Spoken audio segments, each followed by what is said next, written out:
Because of various issues, Africa is not often, or rather is often seen as a high-risk place to do business in.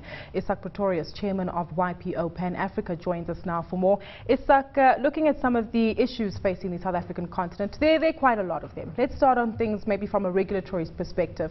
I understand that there isn't too much of a common ground when it comes to doing business among various African countries.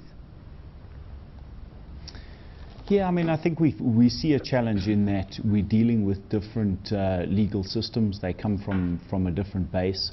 So depending whether you're dealing in Francophone Africa or some of your British colonies really still following very strong British processes, etc. So I think companies do find it quite difficult to navigate that, as well as then navigating some of the other complexities of language and dealing not just with a legal system or process that they're not used to, but also dealing with some of the language challenges and barriers.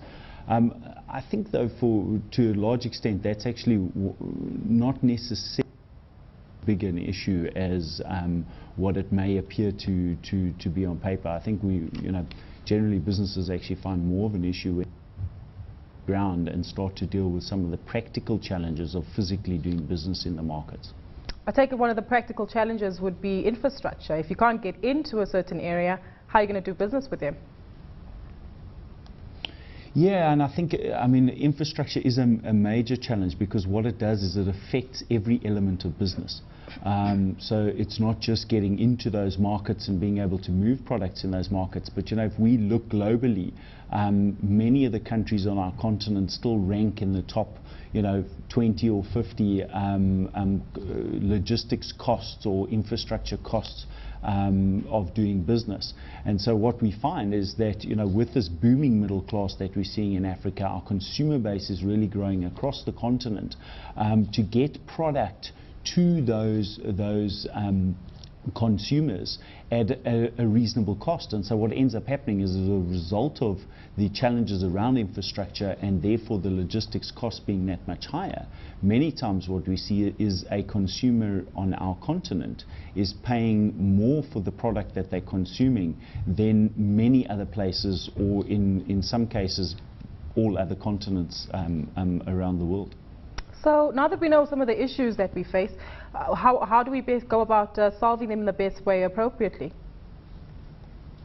Yeah, well, I think, it's being innovative in the way we do business. And I think, this is one of the beauties of our continent, is the fact that, Africans are as entrepreneurial as what we are. There really is an entrepreneurial spirit. We have an ability to be able to get things done in difficult situations, and to be able to use our networks and come together. And this is where, YPO is such an incredible strength to entrepreneurs and to those doing business in Africa, because as we network through YPO and we share ideas as peers, we're able to solve many of these challenges by coming together and really improving our businesses through the shared ideas and experiences that we exchange, but also through being able to literally leverage one business off of another. Because what we're seeing, I think, in Africa is the emergence of a lot of strong businesses, because they're focusing on a whole of value chain solution.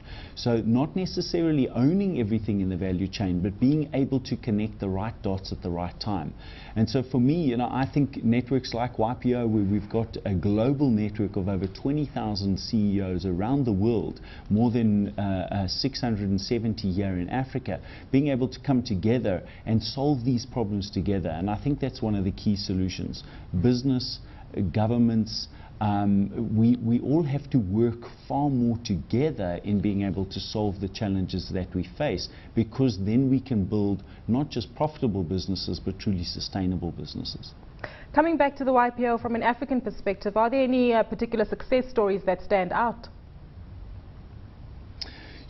For me personally, yes. We've had a number of cases where, you know, we've had a specific challenge in a country, be it, you know, a logistical problem that we may be having, or, you know, a problem with clearing a certain product, and have reached out to that YPO network and have had, you know, an incredible response. I mean, I must say it's kind of like having, you know, your own family spread all over the continent, and they're ready and willing to help you, but not just from a business perspective. I mean, personally, you know, there's success stories and again. You know, one more recently was somebody who was, you know, very ill and needed assistance in their business because they couldn't be there running their business, and literally a number of YPOs came together, and while this person was in hospital for some months, actually ran their business for him and took turns in doing so.